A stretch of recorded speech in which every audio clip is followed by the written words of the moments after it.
नमस्कार साथियों। देखिए, एक बार फिर से स्वागत है आपका प्रमोद ऑनलाइन क्लासेज वृंदावन में। आज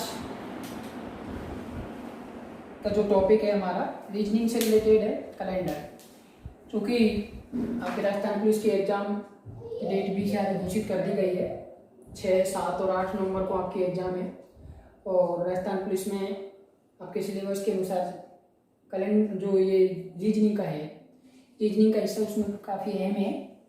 इसलिए जितना हो सकेगा मेरे से मैं उतने टॉपिक आपको कराने की कोशिश करूँगा।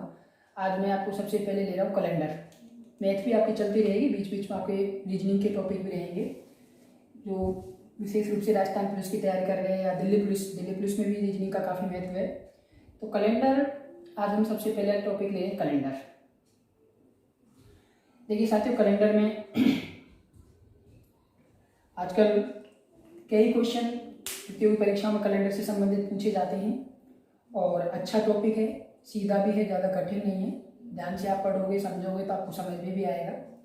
तो सबसे पहले तो हम कैलेंडर से संबंधित सामान्य जानकारी लेंगे, जिनमें वर्षों से संबंधित जो जानकारी है वो लेंगे। तो आइए शुरुआत करते हैं हम। सबसे पहले हम वर्षों की जानकारी करते हैं। आपका 2 प्रकार के वर्ष होते हैं यहाँ कैलेंडर में। एक होता है साधारण वर्ष और दूसरा होता है लीप वर्ष। कैलेंडर में जो वर्ष हैं आपके वो 2 प्रकार के हैं। पहला जो वर्ष है वो आपका है साधारण वर्ष, ठीक है, और दूसरा होता है साथियों आपका लीप वर्ष। लीप वर्ष का दूसरा नाम अधिवर्ष भी है, इसको अधिवर्ष के नाम से भी जाना जाता है। 2 प्रकार के वर्ष हैं, साधारण वर्ष और लीप वर्ष। अब बात करें साधारण वर्ष क्या होता है और लीप वर्ष क्या होता है। तो साधारण वर्ष एक ऐसा वर्ष होता है जिसमें 4 का भाग पूरा पूरा नहीं जाए। यहां मैं लिख देता हूं, जिस वर्ष में 4 का भाग पूरा पूरा नहीं जाए, ऐसा वर्ष जिसमें 4 का भाग पूरा पूरा नहीं जाए उसे हम क्या कहते हैं, साधारण वर्ष कहते हैं। दूसरा आपका है लीप वर्ष या अधिवर्ष। ये इसका उल्टा हो जाएगा फिर, जिस वर्ष में 4 का भाग पूरा पूरा चला जाए वो क्या है, लीप वर्ष या अधिवर्ष। तो साधारण वर्ष तो जिसमें 4 का भाग पूरा पूरा नहीं जाए वो साधारण वर्ष है, और लीप वर्ष जिसमें 4 का भाग पूरा पूरा चला जाए वो आपका लीप वर्ष या अधिवर्ष कहलाता है। साधारण वर्ष के एग्जाम्पल देखिए, जैसे 4 का भाग जिन वर्षों में नहीं जाता है, मान लीजिए यहाँ हमने ले लिया 2019, ठीक है। इसके लिए आपको 4 की भाजकता का नियम भी थोड़ा सा ध्यान रखना होता है मैथ के हिसाब से। 4 की भाजकता का नियम क्या कहता है कि यदि किसी संख्या के अंत में यानी इकाई और दहाई के अंकों से बनी संख्या में 4 का भाग चला जाए या फिर अंत में डबल जीरो हो, तो संख्या में 4 का भाग चला जाता है, तो अंत में 2 अंकों से बनी संख्या 19 है, 4 से भाग नहीं जाता, तो इसका मतलब 2019 4 से विभाजित नहीं होगी, वो साधारण वर्ष है। इसके अलावा और कोई एग्जाम्पल देख लीजिए, या मैंने लिख दिया 1997 या लिख दिया यहाँ 1630 लिख दिया, ठीक है।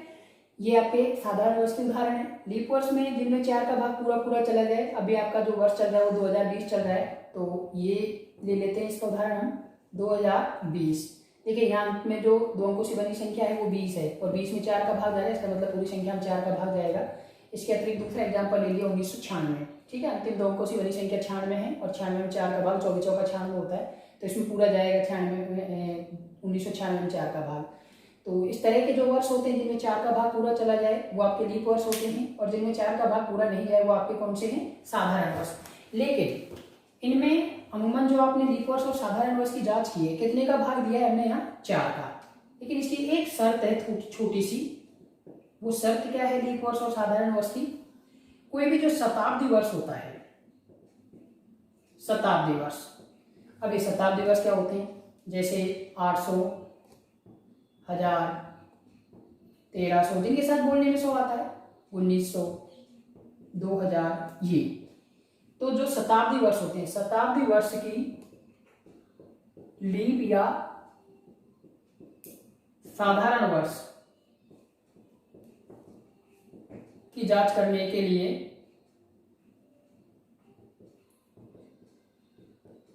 400 का भाग दिया जाता है, ध्यान रखना। ठीक है, किसी भी शताब्दी वर्ष की लीप वर्ष या साधारण वर्ष की जांच करने के लिए कितने का 400 का भाग देना है। यहाँ 4 का नहीं देना है। यदि दिया गया वर्ष शताब्दी वर्ष है तो आप वो 4 का भाग नहीं दोगे। यदि 4 का भाग दे दिया तो हो सकता है उसमें 4 का भाग चला जाए और 400 का नहीं जाए तो वो फिर दिक्कत हो जाएगी। इसलिए आपको ध्यान रखना है शताब्दी वर्ष को छोड़कर तो आपको 4 का ही देना है। शताब्दी वर्ष यदि वो नहीं है तो आपको भाग 4 का देना है, लेकिन यदि वो शताब्दी वर्ष है तो आपको लीप या साधारण वर्ष की जांच करने के लिए कितने का भाग देना है, 400 का। अब यहाँ भी कहानी वही रहेगी, साथ 400 का भाग देगा तब क्या करेंगे। यदि 400 का भाग पूरा जा रहा है तो वो लीप वर्ष होगा और 400 का भाग पूरा नहीं जा रहा है तो वो साधारण वर्ष होगा। जैसे यहाँ हम लीप और साधारण की बात करते हैं इसमें शताब्दी वर्ष में, तो इस तरह से उदाहरण हम देख सकते हैं। जैसे मान लीजिए एक तरफ लीप वर्ष और एक तरफ साधारण वर्ष में लिख दिया यहाँ। साधारण वर्ष मान लो आपका 1700 है, 1700 में आप कितने का भाग देंगे, 400 का। क्या पूरा जा रहा है, नहीं जा रहा, नहीं जा रहा है, इसका मतलब 1700 कैसा वर्ष है, साधारण वर्ष है। दूसरा एग्जांपल 1000 ले लिया। अब 1000 में ऐसा मत कहना कि साहब इसमें तो 100 ही नहीं आ रहा, ये 900 के बाद में 100 वर्ष जोड़ने पर 1000 ही आता है और 1000 होते हैं, तो इसका मतलब ये भी लीप शताब्दी वर्ष है। और यहाँ हम 400 का भाग देंगे, 1000 में नहीं जाएगा, नहीं जाएगा तो ये कैसा वर्ष है, साधारण। तो ये शताब्दी वर्ष जिसमें 400 का नहीं जाए वो साधारण। अब लीप का देख लें इस तरह का उदाहरण, 1600 ले लिया आपने, मान लीजिए 2000 ले लिया आपने, इसी तरह से आपने और कोई एग्जांपल ले लिया 800 ले लिया।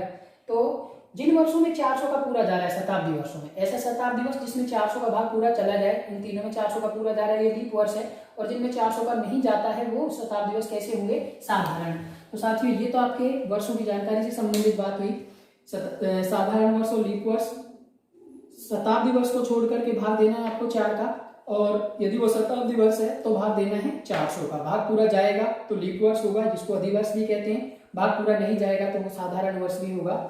अब ये जो साधारण वर्ष या लीप वर्ष की हम जांच करते हैं ये किसके लिए करते हैं, क्योंकि वर्ष में जो महीने होते हैं टोटल महीनों की संख्या 12 होती है, और इन 12 महीनों में किसी महीने में 30 दिन होते हैं, किसी महीने में 31 दिन होते हैं, लेकिन एक माह ऐसा है आपका फरवरी का महीना जिसमें 30 या 31 ने होकर के 28 या 29 होते हैं।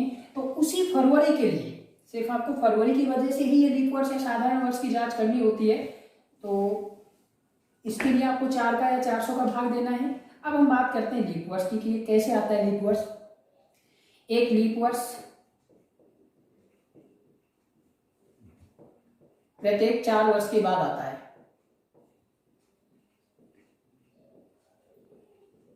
प्रत्येक 4 वर्ष के बाद आता है, ये तो आपने पढ़ रखा है बहुत पहले से।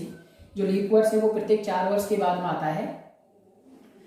अब 4 वर्ष के बाद में लीप वर्ष आता है, लेकिन कई बार क्या होता है, जैसे थोड़ा सा देखें, मान लीजिए आपका 1988 था, 1988 लीप वर्ष था क्योंकि 4 का भाग पूरा जा रहा है। इसके बाद 1992 आएगा, यहाँ भी 4 का भाग जा रहा है, 88 में 4 जोड़ दिए 92, फिर 92 में 4 जोड़ दिए 1996 होंगे, फिर 96 में 4 जोड़ेंगे कितने होंगे 2000, 2000 में 4 जोड़ेंगे 2004।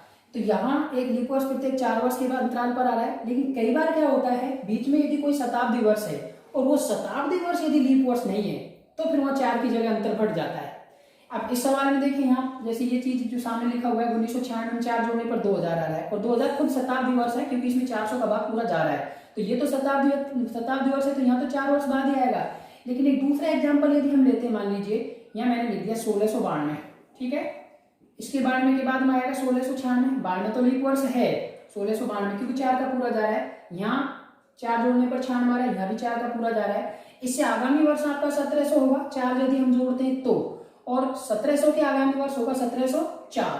अब 1696 आपका लीप वर्ष है, 4 का पूरा जा रहा है, लेकिन बीच में ये जो शताब्दी वर्ष है यहाँ 4 जोड़ने पर 1700 ही आ रहा है। हमने ऊपर नोट किया है कि लीप वर्ष 4 वर्ष बाद में आता है, लेकिन इसकी एक कंडीशन है, ये शताब्दी वर्ष के ऊपर निर्भर करता है, थोड़ा सा बीच में यदि शताब्दी वर्ष आती है तो यहाँ 1996 में 4 जोड़ने पर 1700 आ रहा है, लेकिन ये जो 1700 है ये लीप वर्ष नहीं है, ये कैसा वर्ष है, साधारण वर्ष है। क्यों? क्योंकि इसमें आपका एक साथ 4 का तो जा रहा है, अरे 4 का देना ही नहीं है आपको, शताब्दी वर्ष के लिए तो हमें कितने का देना होता है, 400 का देना होता है, तो यहाँ 400 का भाग नहीं जाएगा, इसलिए साधारण वर्ष है, और साधारण वर्ष है तो फिर ये लीप वर्ष नहीं है। तो इसका मतलब 96 के बाद में अगला जो वर्ष आएगा लीप वर्ष वो 1704। तो यहाँ 8 वर्ष का अंतर आ रहा है।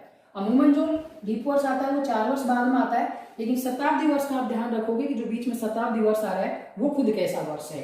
शताब्दी वर्ष में 400 का आप भाग देकर देखेंगे कि वो लीप वर्ष है या साधारण। यदि वो साधारण वर्ष है तो फिर अंतर बढ़ जाएगा, 8 वर्ष का हो जाएगा, जैसे इधर सामने लिखा हुआ है। अब लीप वर्ष आपका 4 वर्ष के बाद में आता है। यहाँ लीप वर्ष की थोड़ा सा लीप वर्ष जो आपके साधारण वर्ष है इन्हीं के बारे में और देखिए आप। एक क्वेश्चन आता है, पिछले किसी पेपर में एक सवाल आया है, एक लीप वर्ष में विषम दिनों की संख्या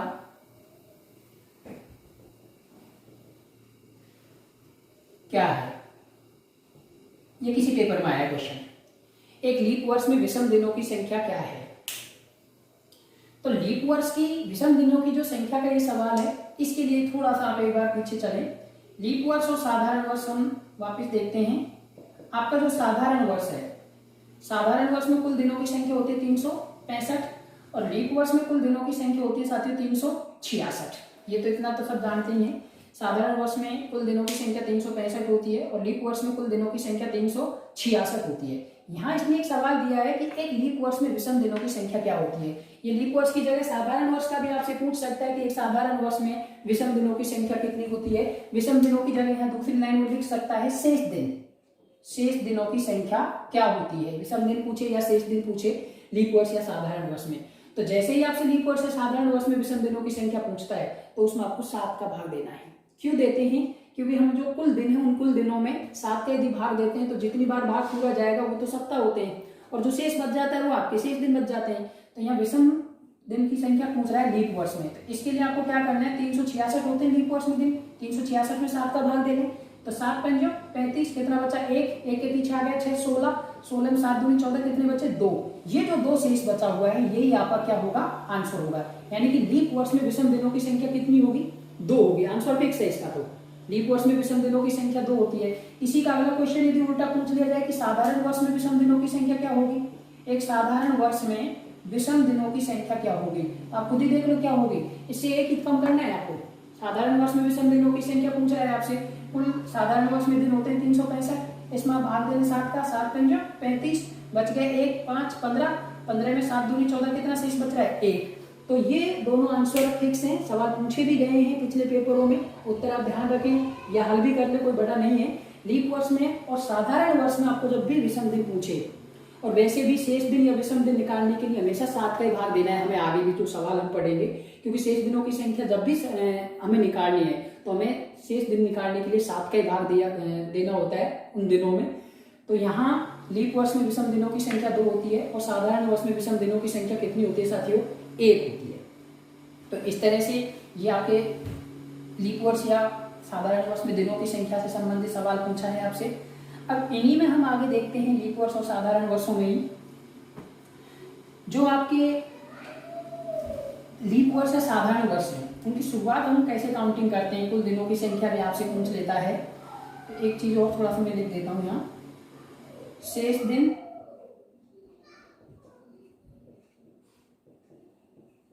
या विषम दिन दिनों की संख्या ज्ञात करने के लिए कितने का दिया है पीछे, 7 का भाग देना है। ये आप हमेशा ध्यान रखेंगे, इनकी जरूरत पड़ेगी आगे हमें जब सवाल करेंगे। शेष दिन या विषम दिनों की संख्या ज्ञात करने के लिए दिनों में कितने का भाग देना है, 7 का भाग देना है। जो संख्या शेष बचेगी वही विषम दिन या शेष दिन होंगे। इस चीज की आगे आपको जरूरत पड़ेगी, इसके लिए ध्यान रखें आप थोड़ा सा। शेष दिन या विषम दिनों की संख्या ज्ञात करने के लिए 7 का भाग दिया जाता है दिनों की संख्या में, और जो संख्या शेष बचती है 7 का भाग देने के बाद में वही संख्या क्या कहलाती है, विषम दिन या शेष दिन कहलाती है। क्योंकि आप जब 7 का भाग देते हैं तो जितने बार पूरा जाएगा वो तो आपके सप्ताह होते हैं, और हम सप्ताह की यदि बात करते हैं तो जैसे मान लीजिए आज मंगलवार है तो आज से आने वाले 10 सप्ताह बाद में भी मंगलवार ही होगा और 10 सप्ताह पहले भी मंगलवार था। तो सप्ताह का तो आपको हिसाब करना नहीं होता है यहाँ, यहाँ आपको जो शेष दिन बचते हैं उनका हिसाब किताब करना होता है। इसी के आधार पर आपको आगे का बार या पीछे का बार निकालना पड़ता है। तो ये चीज आप ध्यान रखोगे जब भी आपको शेष दिन या विषम दिनों की संख्या ज्ञात करनी हो। भाग देना है कितने का साथियों? 7 का भाग देना है। अब इसके अतिरिक्त आगे बढ़ने से पहले हम जो महीनों के दिन होते हैं उनके बारे में भी थोड़ी सी चर्चा कर लेते हैं, फिर हम आगे क्वेश्चन लिखेंगे साधारण वर्ष और लीप वर्षों के बारे में। आपके जो महीनों के दिन होते हैं सबने पढ़ रखे, जानते भी होंगे इन चीजों को। महीनों के दिन, सबसे पहले जनवरी की हम बात करें। जनवरी में 31 दिन होते हैं, लिखने की जरूरत नहीं है। फरवरी की हम बात करें, ये आपके जनवरी हो गई। जनवरी में आपके 31 दिन होते हैं। फरवरी की आप बात करें तो फरवरी में 28 या 29 होंगे। अब इसका थोड़ा सा आप ध्यान रखेंगे, जब 4 का भाग पूरा चला जाता है, 4 का भाग पूरा चला जाता है तो वो फरवरी लीप वर्ष होगी। 4 का भाग पूरा जाएगा तो वो लीप वर्ष होगी। और लीप वर्ष में फरवरी में कितने दिन होते हैं? 29 दिन होंगे। दिए गए वर्ष में यदि 4 का भाग पूरा चला गया तो वो वर्ष लीप वर्ष होगा। और लीप वर्ष में फरवरी के महीने में कितने दिन होंगे साथियों? 29 दिन। दिए गए वर्ष में यदि 4 का भाग पूरा नहीं जाता है तो वो कैसा वर्ष होगा? साधारण वर्ष होगा। और साधारण वर्ष यदि है तो फरवरी में कितने दिन होंगे? 28। ध्यान रखें, एक साधारण वर्ष में फरवरी में 28 दिन होते हैं और लीप वर्ष में फरवरी में कितने दिन होते हैं? 29 दिन होते हैं। इसी के लिए आपको साधारण और लीप की जांच करने की आवश्यकता है। बाकी के महीनों के तो दिन फिक्स हैं। साधारण वर्ष है तो फरवरी माह में 28 दिन, लीप वर्ष है तो फरवरी माह में 29 दिन। जनवरी के आप 31 हैं, फरवरी के 28 से 29 हो गए। साधारण है तो 28, लीप है तो 29, फरवरी बाद मार्च आएगा 31, मार्च के बाद अप्रैल में 30, फिर तो एक छोड़कर एक। लेकिन कंटिन्यू 2 महीने, जुलाई और अगस्त, 2 ऐसे महीने होते हैं जिनमें कंटिन्यू 31 दिन होते हैं। बाकी तो एक छोड़कर एक आता है। जैसे आपका मार्च में 31, मार्च के बाद अप्रैल में 30, फिर अप्रैल में 30, फिर मई में 31, जून में आपके 30 हो जाएंगे। जुलाई और अगस्त दोनों में लगातार 31 दिन होते हैं। सितंबर में आपके 30 दिन, अक्टूबर में फिर 31, नवंबर में 30 और दिसंबर में कितने? 31। तो यहाँ इसका जरूर ध्यान रखेंगे फरवरी का। यदि दिया गया वर्ष साधारण वर्ष है यानी 4 का भाग नहीं जा रहा है तो फरवरी में 28 दिन होंगे और पूरे वर्ष में 365 दिन होंगे। दिया गया वर्ष यदि लीप वर्ष है यानी कि 4 का भाग पूरा जा रहा है तो लीप वर्ष में फरवरी में 29 दिन होंगे, पूरे वर्ष में 366 दिन होंगे। इस तरह से ये आपके फरवरी के महीनों की या और महीनों की आपको एक छोटा सा वो सूत्र सा भी आपने कहीं पढ़ रखा होगा छोटी क्लासों में। जून नवंबर, ये महीनों के दिन याद करने का है। जून नवंबर जानिए, अप्रैल सितंबर 30,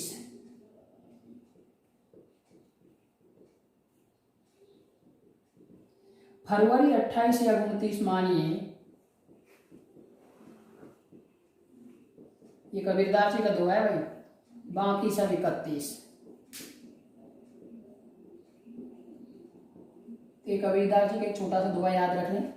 जून नवंबर जानिए, अप्रैल सितंबर 30, फरवरी 28 या 29 मानिए, बाकी सब 31। तो फरवरी तो आपका हो ही गया, लीप वर्ष के ऊपर निर्भर कर रहा है। साधारण है तो 28, लीप है तो 29। सिर्फ आपके 4 महीने बचे हैं, जून, नवंबर, अप्रैल और सितंबर। ये 4 महीने ऐसे हैं जिनमें 30 दिन होते हैं, जून में, नवंबर में, अप्रैल में और सितंबर में। तो इन 4 महीनों में तो आपके कितने? 30 दिन। फरवरी में 28 या 29 और बाकी जो बच रहे हैं उन सब में कितने होंगे? 31 दिन होंगे। तो ये भी आप याद रख लें यदि इस तरह से ध्यान नहीं रहता है आपको तो। अब देखो थोड़ा सा ये लीप वर्ष और जो साधारण वर्ष है इन्हीं के ऊपर जो आगे के सवाल हम देखते हैं। यहाँ एक क्वेश्चन आपसे पूछ लिया जाता है कि प्रथम 100 वर्षों में, क्वेश्चन के रूप में ध्यान रखना है, ये प्रथम 100 वर्षों में लीप वर्ष कितने होंगे? ठीक है, प्रथम 100 वर्षों में लीप वर्ष कितने होंगे? अब हम बात करते हैं लीप वर्ष की। तो लीप वर्ष एक ऐसा वर्ष होता है जिसमें 4 का भाग पूरा चला जाए, जिसमें 4 का भाग पूरा चला जाए वो लीप वर्ष होगा। रही बात शताब्दी वर्ष की, शताब्दी में 4 का नहीं देना होता है, कितने का? 400 का देंगे। ये प्रथम 100 वर्ष की बात कर रहा है। पहले जो आपके 100 वर्ष है वो कहां से कहां तक होंगे? 1 से लेकर के 100 तक के जो वर्ष हैं वो होंगे भाई। प्रथम 100 वर्ष 1 से 100 तक के तो वर्ष हैं आपके, यही तो पूरे 100 वर्ष होंगे। इन 100 वर्षों में आपसे लीप वर्ष पूछा है तो सबसे पहला जो आपका लीप वर्ष होगा, 1 में तो 4 का जा ही नहीं रहा, 2 में नहीं जा रहा, 3 में नहीं जा रहा, कितने में जा रहा है? 4 में। तो पहला जो 4 का वर्ष आया था वो आपका कैसा वर्ष था? लीप वर्ष था। 4 के बाद में फिर आप 4 जोड़ते चले, 8, 12 इस तरह से वो लीप वर्ष होंगे। तो टोटल वर्ष आपके यहाँ कितने हो गए? 100। और 100 में आप भाग देते हैं कितने का? 4 का, तो कितनी बार जा रहा है? 25 बार जा रहा है। 25 चौका 100, लेकिन 25 बार भाग पूरा तो गया, लेकिन अब आपको क्या करना है, ये देखना है कि जो 100वां वर्ष है, खुद 100वां वर्ष, कौन सा 100वें नंबर का जो वर्ष आपका आ रहा है 100वां वर्ष, ये 100वां वर्ष कैसा वर्ष है, शताब्दी वर्ष है। और शताब्दी वर्ष में आपको 4 का नहीं देना, कि 4 का जा रहा है पूरा, कितने का देना है 400 का, तो क्या 100 में 400 का भाग पूरा जाएगा, नहीं जाएगा ना। अब 100 में 400 का भाग पूरा नहीं जाएगा तो इसका मतलब जो 100वां वर्ष है वो लीप वर्ष नहीं है, तो फिर यहाँ से आपको एक कम करना पड़ेगा। तो 25 में से एक कम करोगे कितने बचेंगे, 24, ये आपका आंसर हो जाएगा। प्रथम 100 वर्षों में लीप वर्षों की संख्या कितनी होगी भाई, 24 होगी। अब इसी के हिसाब से चलें, ये तो आपके प्रथम 100 वर्ष हो गए, प्रथम 100 वर्ष हो गए, ठीक है। प्रथम 100 वर्षों में आपके लीप वर्ष कितने आ रहे हैं, 24 आ रहे। इससे अगले जो 100 वर्ष होंगे, 100 से 200, 100 से 200 तक के जो वर्ष होंगे, इसमें आप लीप वर्ष निकालेंगे तो वही 25 100 वर्ष यहाँ हो गए पूरे, लेकिन जो अंतिम वर्ष है 200, इसमें फिर 400 का भाग नहीं जा रहा, तो ये भी कैसा वर्ष है, साधारण वर्ष। तो यहाँ भी 100 से 200 में भी कितने होंगे, 24। इससे आगे चले हम 200 से 300 तक, 200 से 300, 200 से 300 में भी कितने होंगे, इस 300 400 का भाग ही नहीं जा रहा, तो यहाँ भी कितने होंगे, 24। अब हम 300 से चलते हैं कितने तक, 400 तक, 300 से 400 तक निकालेंगे। 400 तक जब बात करेंगे आप, तो ये जो 400वां वर्ष है इसमें तो 400 का पूरा जाएगा 400वें वर्ष में, और यहाँ 400 के यदि भाग पूरा जाएगा तो अब पूरे कितने होंगे, 25 होंगे। पहले 100 वर्षों में लीप वर्षों की संख्या 24, अगले 100 वर्ष यानी 100 से 200 तक 24, 200 तक 300, 200 से 300 तक में 24, 300 से 400 तक में 25 होगी, क्योंकि यहाँ 400 में शताब्दी वर्ष में 400 का भाग पूरा जाएगा तो 24 पाई रहे, पीछे से एक और जुड़ जाएगा तो 24 से लेके 25। तो इस तरह से आपसे कई लीप वर्षों की संख्या पूछे शुरू के वर्षों में, तो वो आप निकाल सकते हैं। अब इन्हीं में अगला क्वेश्चन जो किस तरह का पूछता है, इन लीप वर्षों से साधारण वर्षों से जोड़ेंगे। एक क्वेश्चन कई बार पूछा है इसने, इस तरह के 2-3 क्वेश्चन आए। प्रथम 100 वर्षों में कुल दिनों की संख्या कितनी होगी,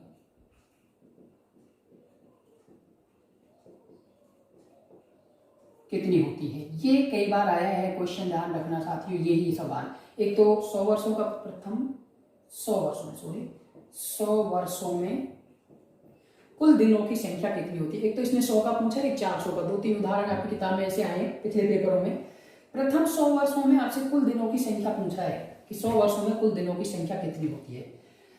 तो 1 से लेकर के 100 तक के वर्षों में आपको कुल दिन निकालने भाई कि कुल कितने दिन होंगे। देखिए किस तरह से निकालेंगे। टोटल कितने वर्ष हो गए, यहाँ 100 वर्ष हो गए भाई। 1 से लेकर 100 वर्ष तक 100 ही वर्ष होंगे। एक साधारण वर्ष में कितने दिन होते हैं, 365, और लीप वर्ष में कितने होते हैं, 366। ठीक है, आप ऐसा करो, एक बार इन सबको साधारण मान लो। क्या मान ले, साधारण। तो साधारण वर्ष में एक वर्ष में 365 होते हैं, तो 100 वर्षों का निकालना है आपको, तो पूरे 100 वर्षों के दिन हो जाएंगे 365 गुना कितना, 100। लेकिन ये जो आपने किया है, एक वर्ष में 365 दिन, ये साधारण वर्ष के किए हैं, और यहाँ टोटल आपने सबके सब साधारण मान लिए, तो इनका आप हिसाब किताब कर लेंगे। 36,000 कितने हो गए, 500 भाई, 2 जीरो पीछे आ जाएंगे, 36,500 दिन तो ये हो गए। लेकिन ये क्या आया है, ये टोटल सबके सब साधारण वर्ष माने तब आए हैं। अब पहले 100 वर्षों में लीप वर्ष कितने हैं, कितने, 24 ही तो आए। तो पहले 100 वर्षों में लीप वर्ष 24 है, तो 24 वर्षों के कितने दिन और बढ़ जाएंगे, 24 दिन और बढ़ जाएंगे, क्योंकि 365 तो आपने लिख ही लिया, वो तो चाहे साधारण है या लीप है, 365 आएगा। अब लीप वर्ष में एक ही दिन तो बढ़ेगा एक का, तो ये टोटल 24 वर्ष है। 24 वर्षों के 24 दिन और बढ़ जाएंगे, तो हम 24 और जोड़ दें तो ये आपका आंसर हो जाएगा 36,524। ये सही है ना। 0 में 4 जोड़ेंगे 4, 2 में 0 जोड़ेंगे 2, और 5 के 5, 6 के 6, 3 के 3। ये आपके पहले 100 वर्षों में कुल दिनों की संख्या आ गई। देखो पूरा नहीं निकालना, नहीं तो पूरा तो निकालते निकालते थक जाएगा। पहले 100 वर्षों में आपसे कुल दिनों की संख्या पूछ रहा है, तो कुल दिनों की संख्या हमने कैसे निकाली है, हमने पूरे के पूरे साधारण मान लिए कि 365 एक वर्ष में साधारण होते हैं, तो पूरे 100 वर्षों के दिन आगे 36,524। अब चूंकि इन 100 वर्षों में 24 लीप वर्ष है, तो हर एक वर्ष का एक दिन बढ़ जाएगा, तो 24 के 24 और बढ़ जाएंगे, तो 24 दिन और जोड़ दिए। इसी के आधार पर इसमें सेम दूसरा क्वेश्चन पूछा है, प्रथम 400 वर्षों में आए हुए सवाल दोनों ये, कुल दिनों की संख्या कितनी होगी।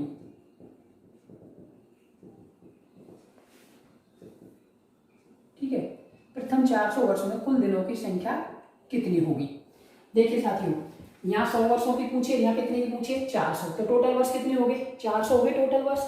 टोटल वर्ष 400 है, सेम ऊपर वाला सवाल की तरह करना है। कुल 400 वर्ष है, हम हर एक वर्ष में 365 दिन मान रहे हैं साधारण मानते हुए। चलिए तो 365 में आपने गुणा कर दिया कितने का, 400 का। इसका गुणा कर लेता हूं एक बार, 2 जीरो तो यहाँ उतार लेंगे, 4 का गुणा कर लो, 4 पंजो 20 की जीरो हासिल की 2, 6 चौका 24 और 2 26 और 4 के 12 और 2 14, ये आ गया आपका 1,46,000। ये जो आपका आया है 1,46,000, ये कैसे दिन आए अभी, साधारण वर्षों के दिन आए टोटल ये, क्योंकि हमने प्रत्येक वर्ष को यहाँ साधारण माना है। एक साधारण वर्ष में 365 दिन होते हैं, कुल वर्ष हो गए 400, 365 में आपने 400 का गुणा कर दिया, गुणा आप और कर लेना, हो सकता है कि गलती हो जाए। 5 चौका 20, 6 चौका 24 और 2 26, 4 के 12 2 14, 1,46,000। अब इनमें जो आपको जोड़ने हैं, इनमें 1,46,000 में लीप वर्षों के दिन जोड़ोगे। पहले 100 वर्ष में लीप कितने थे, 24। इससे अगले 100 से 200 में भी कितने आए, 24। 200 से 300 तक में भी हमने पीछे लिखा है कितने आए, 24। ठीक है, और अब जो 300 से 400 तक है, क्योंकि 400 तक पूछ रहा है, उसमें कितने आए, 25। तो ये कितने हो गए, 24 चौका 96 और 1 97, यानी कि 1,46,000 में आपको जोड़ देना है कितना, 97 जोड़ लो, 7 9 0 6 4 1, ये आपका आंसर हो जाएगा। ये प्रथम 400 वर्षों में कुल दिनों की संख्या है और ये प्रथम 100 वर्षों में कुल दिनों की संख्या। आगे कहीं तक भी पूछ ले इस तरह से भी आपसे सवाल, ये 2 तो इसने पूछे हैं पिछले पेपरों में, कई एग्जाम्पल मैंने देखे किताबों में। तो इस तरह का यदि आपको निकालना है, पहले टोटल वर्षों को आप साधारण मान लो, साधारण के बाद में जो लीप वर्ष आपके बचते हैं उन लीप वर्षों के दिनों को और जोड़ दो। ठीक है, इस तरह से आप इन वर्षों में साधारण वर्ष में कुल दिनों की संख्या ज्ञात करोगे। अब इन्हीं में एक चीज और है जिसकी हमें आगे जरूरत पड़ेगी, शायद सवाल तो इस तरह का नहीं आता है। यहां आपसे पूछता है, एक क्वेश्चन के रूप में मैं लिख देता हूं, प्रथम 100 वर्षों में विषम दिनों की संख्या क्या होगी। विषम दिनों की यानी कि शेष दिन जिसको हम कहते हैं, विषम दिनों की संख्या कितनी होगी।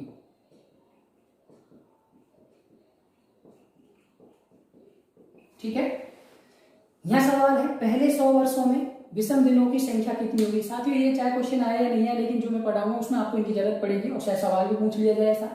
पहले 100 वर्षों में विषम दिन या शेष दिनों की संख्या पूछ रहा है कि साहब 100 वर्षों, अभी पिछले सवाल में इसमें साथ क्या फर्क है, अरे पिछले में तो आपसे कुल दिन पूछे थे उसने कि प्रथम 100 वर्षों में कुल दिनों की संख्या कितनी है, तो वहां तो आपने कुल दिन निकाले शायद 36,524 आए थे आपके, लेकिन यहाँ से कुल दिन नहीं पूछा, यहाँ पूछा है विषम दिन यानी शेष दिन। अब शेष दिन कैसे निकालते हैं, इसके लिए हमने पीछे एक लाइन नोट की है कि दिए गए दिनों में 7 का भाग देकर के आपको शेष दिन ज्ञात करने। जब भी आपको शेष दिन या विषम दिन निकालने हो तो जो दिनों की संख्या है उसमें कितने का भाग देंगे, 7 का भाग देंगे। 7 का भाग देने के बाद जो संख्या शेष बचेगी वही क्या होगी, आपके विषम दिन होगी। अब सबसे पहले इसके लिए आपको विषम दिनों की संख्या चाहिए। ठीक है, सॉरी कुल दिनों की संख्या, विषम दिन तो हमें निकालनी है। तो इससे पिछले प्रश्न में मैंने आपको कुल दिन बताए, पहले 100 वर्षों में कुल दिनों की संख्या कितनी थी भाई, अभी आपने पिछले सवाल में देखा है 36,524 थी, यही थी ना 36,524। इस 36,524 जो कुल दिन है इनमें हम भाग देने कितने का, 7 का, विषम दिनों की संख्या आ जाएगी। तो 7 पंजो 35, ठीक है, 1 बच गया, ऊपर से 5 आ गया, 7 दूनी 14, कितना बचा 1, ऊपर से 2 आ गया, 7 एकम 7, कितना बचा 5 यहाँ बच गए, ऊपर से 4 आ गया, तो 7 7 49 और शेष बचे कितने, 54 में से 49 घटेंगे 5, आपके शेष बच गए। और ये जो शेष बचा है यही आपका आंसर है। तो पहले 100 वर्षों में विषम दिनों की यानी कि शेष दिनों की संख्या कितनी होती है भैया, 5 होती है। पहले 100 वर्षों में विषम दिनों की संख्या कितनी, 5। वैसे आपको निकालना नहीं है, आपको रट के रखना है। 2-3 है ऐसी संख्या जो आपको रट के रखनी है, क्योंकि निकालेंगे वो पहले दिन निकालो, फिर 7 का भाग दो, टाइम भी लगेगा और आपको टाइम बचाना है। तो आप मेरे हिसाब से यदि चलें तो ज्यादा बेटर रहोगे, आप इनको रट लें। तो पहले 100 वर्षों में विषम दिनों की मैंने आपको बता दिया पूरा कैलकुलेट करके कि आया कैसे है। तो यदि आपको पूरा निकालना है तो पूरे दिन निकाल लो, और जब भी आपको विषम दिन या शेष दिन निकालना, इसका तो विशेष ध्यान रखेंगे, बार बार जरूरत पड़ेगी विषम दिन और शेष दिनों की। तो शेष दिन निकालना है तो 7 का भाग दे लो, जो संख्या शेष बचे वही शेष दिन या विषम दिन कहलाएगी। तो यह 100 वर्षों में विषम दिनों की संख्या कितनी होगी भाई, 5। अब 100 वर्षों में विषम दिनों की संख्या आएगी आपकी 5 आ गया इसको उत्तर। मैं इसका आंसर यहाँ लिख देता हूँ, ये आपको रट के रखना है भैया। 100 वर्षों में विषम दिनों की संख्या क्या है, 5। अब पूरा देखो, सारणी से याद कर लेना इसका। प्रथम 100 वर्षों में, आगे का मैं पूरा लिख रहा हूं, पहले 100 वर्षों में विषम दिन कितने आए हैं आपके, 5। ये विषम दिन निकाल रहे हैं ना, प्रथम 100 वर्ष में विषम दिन कितने आए भाई, 5 आए। इसी तरह से 200 वर्षों का निकालना है आपको, तो इसका उत्तर है 200 के लिए बचता है 3। पहले 100 वर्षों में विषम दिनों की संख्या 5, 200 के लिए होती है 3, और पहले 300 वर्षों का यदि आपसे विषम दिन पूछता है तो इसकी संख्या होती है 1। प्रथम 100 वर्षों के लिए विषम दिन 5, प्रथम 200 वर्षों के लिए विषम दिनों की संख्या 3, प्रथम 300 वर्षों के लिए विषम दिनों की संख्या 1। इसकी जरूरत पड़ेगी आगे हमें। पहले जो 100 शताब्दी वर्ष है उनमें विषम दिनों की संख्या 5, अगले जो 200 वर्ष है पहले से टोटल 200 वर्ष उनमें 3, जो टोटल 300 वर्ष है उनमें शेष दिनों की संख्या कितनी होती है 1, और 400 वर्षों की हम बात करते हैं, इनमें यदि आपको विषम दिन निकालने हैं इनकी संख्या होती है 0। क्यों? क्योंकि जो 400 वर्ष है उसमें खुद 400 का भाग पूरा जा रहा है, तो यहाँ शेष 0 ही बचेगा। तो प्रथम 100 वर्षों में विषम दिनों की संख्या 5, ये रट के रखना है, इसकी जरूरत पड़ेगी आगे जो मैं पढ़ाऊंगा उसमें। 100 वर्षों के लिए विषम दिनों की संख्या 5, 200 के लिए 3, 300 के लिए 1, और 400 के लिए कितनी होती है 0। ये हो गई आपके विषम दिनों की संख्या। उतार लेना इसको। अब इसकी आगे जरूरत किस तरह से पड़ती है कि इसका और कोई सवाल आपसे पूछ लेता है तो देखो कैसे हल करते हैं कि साले तो 400 तक ही लिखाएं, अब ये 400 की जगह 500 का पूछ लेता है तो क्या करेंगे देखिए। इसके लिए यहां मैं एक छोटी सी लाइन नोट कर रहा हूं। शताब्दी वर्ष में विषम दिनों की संख्या, विषम यानी शेष दिन, ज्ञात करने के लिए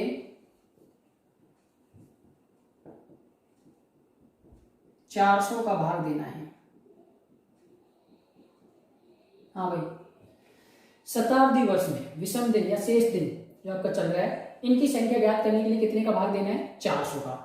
पहले 100 के, 200 के, 300 के, 400 के तो आपको रट के रखने, इनमें तो आपको कोई भाग देने की जरूरत नहीं है। 100 के लिए 5, 100 में 5, 200 में 3, 300 में 1, और 400 के लिए 0। और इससे ऊपर का यदि आपसे पूछता है तो भाग देना है कितने का 400 का। जैसे मान लीजिए क्वेश्चन आ गया कि 500 वर्षों में, 500 का लिख देता हूं मैं, 500 वर्षों में शेष दिनों की संख्या क्या होगी। ठीक है, 500 वर्षों में शेष दिनों की संख्या क्या होगी या शेष दिनों की संख्या ज्ञात करो। ठीक है, ये क्वेश्चन पूछ लिया जाए, 500 वर्षों में शेष दिनों की संख्या ज्ञात करो। तो साथियों ऊपर लिखा है हमने कि शताब्दी वर्ष में विषम दिनों की संख्या ज्ञात करने के लिए 400 का भाग देना है। अब 400 से ऊपर का यदि आपसे पूछता है तब ये काम करना है। यहाँ वर्ष कितने हैं 500, 500 में भाग देंगे कितने का 400 का। अब एक मेहरबानी करना, यहाँ जब भाग देने तो भाग दें, काटे नहीं 0, नहीं तो गलत हो जाएगा ये। 400 एकम 400 कितने शेष बचे, 100 शेष बच रहे 400 का भाग देने के बाद। अरे 400 का भाग हम 500 में दे रहे हैं, और 400 का भाग जब 500 में देंगे तो एक बार तो जाएगा, शेष कितना बचेगा 100। अब 100 शेष बचा है, 100 के लिए हमने लिख रखा है पीछे, 100 के लिए शेष दिनों की संख्या क्या होती है 5। इसका मतलब 500 वर्षों के लिए शेष दिनों की संख्या कितनी होगी 5। कैसे निकाला है दोबारा देखो, जितने वर्षों का आपसे पूछ रहा है 400 से ऊपर का, 400 तक का तो रट के रखना है। 100 के लिए 5, 200 के 3, 300 का 1, 400 का 0। मैं बार बार कह रहा हूं उसकी जरूरत पड़ेगी आगे, इसलिए वो रट के रखें। 400 से ऊपर पूछे तो 400 का भाग देना है, भाग ही देना है, 0 नहीं काटनी। अपनी मर्जी करोगे तो गलत हो जाएगा। 400 का भाग 500 में एक बार जा रहा है, 100 शेष बच के 100 के लिए कितने होते हैं 5, ये 500 के हो गए। आप कहेंगे साहब 500 में पूछे, ज्यादा का पूछ ले कि भैया 1200 का पूछ ले कि 1200 वर्षों में शेष दिनों की संख्या क्या होगी। पूरा 1200 वर्षों में शेष दिनों की संख्या आपसे पूछ रहा है, ये सवाल पूरा देख लो। 1200 वर्षों में शेष दिनों की संख्या क्या होगी, इस तरह से पूछ रहा है। तो 1200 में भाग देंगे कितने का 400 का, तो 4 तिया 1200 पूरा जा रहा है यहाँ, तो क्या शेष बच रहा है 0, तो 0 है तो 0 ये 1200 वर्षों में शेष दिनों की संख्या क्या होगी 0 होगी। और पूछ लिया जाए मान लीजिए आपसे कि साहब 1900 वर्षों में शेष दिनों की संख्या ज्ञात करो, 1900 वर्ष में शेष दिनों की संख्या ज्ञात करो। तो भैया 1900 वर्षों में शेष दिनों की संख्या पूछ रहा है, कितने का भाग देंगे 400 का। 1900 में हम भाग दे लेते हैं 400 का, 0 नहीं काटनी, गड़बड़ हो जाएगी। 4 चौको 1600, कितने बचे भाई 300, और 300 जब शेष बचता है तो 300 के लिए शेष दिनों की संख्या 1 होती है भाई। तो इसका मतलब 300 के लिए 1 है, तो 1900 के लिए शेष दिनों की संख्या 1 होती है। रट के रखो, 1900 के लिए शेष दिनों की संख्या कितनी होगी 1 होगी। ज्यादा कठिन नहीं है, नहीं भी रटा जाता है तो निकाल सकते हैं, लेकिन वो 4 आपको याद रखने हैं। 100 के लिए 5, 200 के लिए 3, 300 के लिए 1, और 400 के लिए 0। यहाँ 1900 वर्षों में शेष दिन पूछ रहा है कि 1900 वर्षों में शेष दिनों की संख्या ज्ञात करो। जितने वर्षों की पूछ रहा है उसमें 400 का भाग देना है। 400 का भाग देने के बाद जो शेष बचेगी उस शेष के आधार पर आपका आंसर आएगा। अभी जैसे 2000 का पूछ लेगी, 2000 में शेष दिनों की संख्या क्या होगी, तो 0 होगी, क्योंकि 2000 में 400 का भाग पूरा जा रहा है। तो इस तरह से आपको ये विषम दिनों की संख्या या शेष दिनों की संख्या ज्ञात करनी होती है। शताब्दी वर्ष में आपको जब भी विषम दिन निकालने हैं, शेष दिन निकालने हैं, तो ध्यान रखना है 7 का नहीं देना है भाग। वैसे मैंने आपको पीछे बताया कि शेष दिनों की संख्या वो कुल दिन होते हैं जब देते हैं 7 का। यहाँ भी आप 7 का भाग दे सकते हो, लेकिन इसके लिए फिर शुरू में दिया भी था मैंने 100 की जब निकाली है, क्योंकि जो 100 का वर्ष था उसमें आपको टोटल वर्ष बता दिया 36,524, फिर हमने वहां 7 का भाग दे लिया, 5 शेष बच गया। तो इसके लिए आप ध्यान रखेंगे शताब्दी वर्ष में आपसे जब भी विषम दिनों की या शेष दिनों की संख्या पूछेगा, आपको 400 का भाग देना है, और दिन देकर के शेष दिन पूछे कि आपसे कहे 52 दिनों में शेष दिन क्या होंगे, तुरंत 7 का भाग दे दो। 365 दिन में शेष दिन क्या होंगे, 7 का भाग दे दो। 1000 दिन में शेष दिन क्या होंगे, 7 का भाग दे दो। लेकिन वो वर्षों में पूछता है, शताब्दी वर्षों में 100 में, 400 में, 500 में, 800 में, 1000 में, 2000 में, तो आपको 400 का भाग देना है भैया, ध्यान रखना। ठीक है, अब हम आगे चलते हैं। अभी कोई ऐसे खास सवाल आपकी स्टार्ट नहीं हुई थी, केवल एक आपका शुरुआत है जिसको हम कहते हैं कि टेलर है। यहाँ से आगे हम देखिए क्या शताब्दी वर्ष में लीप वर्ष की जांच करना, साधारण वर्ष और लीप वर्ष की जांच करना, इस तरह के प्रश्न आप पीछे लिख चुके हैं। दोबारा मैं रिपीट कर रहा हूँ साधारण वर्ष और लीप वर्षों के बारे में, जिसमें 4 का भाग पूरा नहीं जाए वो साधारण वर्ष है। साधारण वर्ष में फरवरी में 28 दिन होते हैं और पूरे साधारण वर्ष में 365 दिन होते हैं। लीप वर्ष जिसमें 4 का भाग पूरा चला जाए वो लीप वर्ष होता है। लीप वर्ष में फरवरी माह में 29 दिन होते हैं और पूरे लीप वर्ष में 366 दिन होते हैं। अब एक क्वेश्चन आपके आया है पिछले, इसमें एक छोटा सा सवाल दिया है इसमें, एक लीप वर्ष में, ये सवाल है लीप वर्ष में होते हैं, इतना पूछा है इसमें। यहाँ आगे ऑप्शन दिए हैं आपके पास, 52 सप्ताह पहला ऑप्शन, दूसरा ऑप्शन 52 सप्ताह 1 दिन, तीसरा ऑप्शन 52 सप्ताह 2 दिन, चौथा ऑप्शन इनमें से कोई नहीं। ये क्वेश्चन आया कहीं किसी पेपर पिछले में कि एक लीप वर्ष में होते हैं। इसका पूछने का पूरा मतलब है कि लीप वर्ष में कितने सप्ताह या कितने दिन होते हैं। ठीक है, तो सबसे पहले हम बात कर रहे हैं लीप वर्ष की। लीप वर्ष है तो कितने दिन होंगे टोटल, 366 दिन होंगे। ठीक है, और 366 दिन में अब ये सप्ताह में आंसर मान रहा है, सप्ताह में और दिन में, तो दिनों के सप्ताह बनाने के लिए 7 का भाग देना है आपको। चलिए 7 का भाग दे लेते हैं यहाँ से, तो 7 पंजो 35, कितना बचा 1, 1 के पीछे 6 आ गया, 6 में 7 का भाग देंगे, 7 दूनी 16 हो गए, 7 दूनी 14, कितना शेष बचा 2 शेष बच गया। अब आपने 366 में 7 का भाग दिया, 52 बार पूरा गया, 2 शेष बचा। इसका मतलब है कि लीप वर्ष में 52 सप्ताह और 2 दिन, भाई जितनी बार भाग पूरा जाएगा वो तो सप्ताह होंगे और जो शेष बचेगा वो शेष दिन होंगे आपके। तो यहाँ लीप वर्ष में, एक लीप वर्ष में कितने 52 सप्ताह और 2 दिन, ये रहा उत्तर सी। एक लीप वर्ष में 52 सप्ताह और 2 दिन होते हैं। अब इसका उल्टा पूछ ले, साधारण वर्ष का पूछ ले, तो उत्तर आप यही कर लो, क्या होगा, एक ही दिन तो कम होगा उसका, तो फिर उत्तर क्या होगा 52 सप्ताह और 1 दिन। साधारण वर्ष में यदि आपसे ऐसा सवाल पूछता है तो 52 सप्ताह 1 दिन, लीप वर्ष में पूछे तो 52 सप्ताह और 2 दिन होंगे यहाँ। अब इनमें थोड़े से हम आगे चलते हैं थोड़ा सा। यहाँ आपसे वारों के बारे में भी चर्चा करनी है हमें कि वार कैसे निकालने हैं, तो इसके लिए देखिए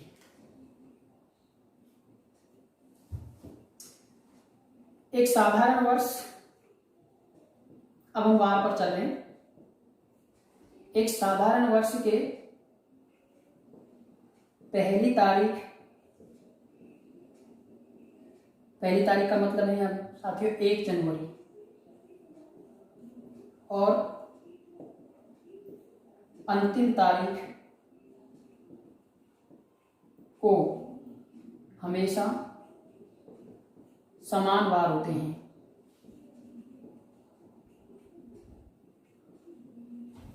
एक साधारण वर्ष की पहली तारीख यानी 1 जनवरी और अंतिम तारीख यानी 31 दिसंबर। ठीक है, पहली तारीख और अंतिम तारीख को हमेशा समान वार होते हैं साधारण वर्ष का। तो ये हुआ लीप वर्ष का, और लिख देता हूं लीप वर्ष की पहली तारीख और अंतिम तारीख के वारों में 1 दिन का अंतर होगा। 1 दिन का अंतर होगा। देखिए क्या चीज है, साधारण वर्ष की पहली तारीख यानी 1 जनवरी पहली तारीख और अंतिम तारीख 31 दिसंबर है। साधारण वर्ष की पहली तारीख और अंतिम तारीख को हमेशा एक समान बार होते हैं, और लीप वर्ष की पहली तारीख और अंतिम तारीख के बारों में एक दिन का अंतर आएगा। मान लीजिए आपका क्वेश्चन पूछता है कि साधारण वर्ष हम कोई मान ले कि 1 जनवरी सन 2005 को मंगलवार था, तो 31 दिसंबर 2005 को कौन सा वार होगा। मैं यहाँ लिख देता हूँ क्वेश्चन के रूप में इसको।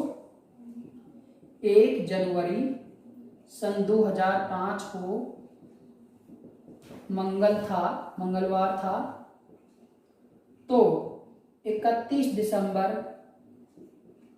2005 को कौन सा वार था। 1 जनवरी 2005 को मंगलवार था, तो 31 दिसंबर 2005 को कौन सा वार था। यहाँ सबसे पहले आप वर्ष की जांच करेंगे। अब ध्यान रखना है आपको, क्योंकि कैलेंडर में पूरा जो खेल है ना वो वर्ष का ही है। सबसे ज्यादा आपको जो जरूरत पड़ेगी वर्षों की पड़ती है और एक आध शेष दिन वगैरह की। तो सबसे पहले आप वर्ष की जांच करो, 2005 कैसा वर्ष है कि सब 4 का भाग पूरा नहीं जा रहा। साधारण वर्ष है, साधारण वर्ष है तो आपने ऊपर एक छोटी सी लाइन लिखी है, ये सीधा याद रखेंगे तो जल्दी हो जाएगा, नहीं तो निकल भी जाता है पूरा कि कैसे निकलते हैं ये, वो चीज भी आगे आएगी। 1 जनवरी 2005 को मंगलवार दिया है, ये साधारण वर्ष है। हमने देखा है कि साधारण वर्ष की पहली तारीख और अंतिम तारीख, पहली का अंतिम के लिए है ट्रिक, बीच की पूछता है तो ये ट्रिक नहीं लगेगी। पहली और अंतिम तारीख को हमेशा समान बार होते हैं, तो यहाँ यदि मंगलवार है तो फिर 31 दिसंबर को भी क्या बार पड़ेगा भाई, मंगलवार ही होगा। समान होते हैं पहली तारीख और अंतिम तारीख के बाद समान है साधारण वर्ष में, तो वो समान ही आएंगे। अब इसका उल्टा भी आपसे पूछ लेता साधारण वर्ष का कि 31 दिसंबर 2005 को मंगलवार था, तो 1 जनवरी 2005 को क्या बार होगा, जब भी उत्तर क्या आएगा, मंगलवार। साधारण वर्ष में तो चाहे उल्टा पूछे चाहे सीधा पूछे, यानी 1 जनवरी से 31 दिसंबर का पूछे या 31 दिसंबर से 1 जनवरी का पूछे, आंसर सेम रहता है, समान रहता है, बार बदलता नहीं है। अब ये लीप वर्ष के लिए भी पूछता है आपसे। यहाँ हमने लिखा है कि एक लीप वर्ष की पहली तारीख और अंतिम तारीख के बारों में एक दिन का अंतर होता है। तो देखिए साथियों, यदि आपसे क्वेश्चन पूछ ले कि 1 जनवरी सन 2016 को मान लीजिए बुधवार था, चेक मत कर लेना कहीं, मैं तो वैसे ही मान रहा, मुझे क्या पता बुधवार था शनिवार था। 1 जनवरी 2016 को बुधवार था, तो 31 दिसंबर 2016 को कौन सा वार था। ठीक है, ये आपसे सवाल पूछा है। सबसे पहले 1 जनवरी का दे रखा है, 31 दिसंबर का पूछ रहा है, पहली तारीख और अंतिम तारीख के बारों की ये बात कर रहा है। आप वर्ष की जांच करोगे कि दिया गया वर्ष साधारण वर्ष है या लीप वर्ष। तो यहाँ 2016 में कितने का भाग देंगे, 4 का देंगे, पूरा जाएगा, लीप वर्ष है। और लीप वर्ष यदि है तो पहली तारीख और अंतिम तारीख के बारों में कितने दिन का अंतर आएगा भैया, 1 दिन का अंतर आएगा। यानी 1 दिन का मतलब है कि जैसे इसने दिया है 1 जनवरी को बुधवार है, तो इधर 1 दिन बढ़ जाएगा भैया। 1 जनवरी से तुम आगे जाओगे तो बढ़ जाएगा, और पीछे जाओगे तो घट जाएगा। तो 1 जनवरी 2016 का दिया, 31 दिसंबर 2016 का पूछ रहा है, तो यहाँ 1 दिन का अंतर आएगा, 1 दिन बढ़ जाएगा। तो आपको बुधवार में 1 दिन जोड़ लेना है, और बुधवार में 1 जोड़ोगे अगला दिन क्या आएगा, गुरुवार आ जाएगा यहाँ, क्योंकि 1 दिन का अंतर है पहली तारीख और अंतिम तारीख के बारों में साधारण लीप वर्ष में। बस ट्रिक का ध्यान रखना, ये जब भी लगेगी जब ये पहली और अंतिम तारीख है, बीच की तारीख है तो ये खेल खत्म है, फिर आपको करना पड़ेगा पूरा सवाल। तो यहाँ पहली तारीख और अंतिम तारीख के बारों में लीप वर्ष में 1 दिन का अंतर होता है, 1 हमने जोड़ दिया। इसका उल्टा यदि आपसे क्वेश्चन पूछता है कोई, मान लीजिए दूसरा क्वेश्चन मैं यहाँ लिख देता हूं कि 31 दिसंबर सन 1600 को रविवार था, तो यह वर्ष कौन से वार से शुरू हुआ था। ठीक है, 31 दिसंबर सन 1600 को रविवार था, तो यह वर्ष कौन से वार से शुरू हुआ था। सबसे पहले अंतिम तारीख और पहली तारीख की बात कर रहे हैं। देखिए सवाल क्या पूछा है, यह वर्ष कौन से वार से शुरू हुआ था।